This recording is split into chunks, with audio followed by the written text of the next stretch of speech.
Božićni Stollen, često zvan i Christstollen, je tradicionalni, bogati blagdanski kolač koji potiče iz Dresdena, a pravi se još od srednjeg vijeka. Evo opisa. Štolen je teški, aromatični kolač od dizanog tijesta, bogato obogaćen maslacem, suhim voćem, najčešće grožđicama natopljenim rumom, kandiranom korom citrusa i bademima. U sredini se često nalazi i marcipan koji daje posebnu sočnost i slatkoću.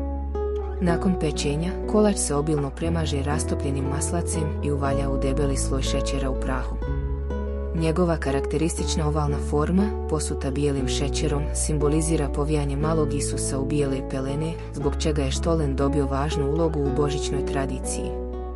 Kolač se obično radi unaprijed, jer sazrijeva i postaje sve ukusniji nakon nekoliko sedmica, a arome se stabiliziraju, a tekstura postaje mekša i bogatija.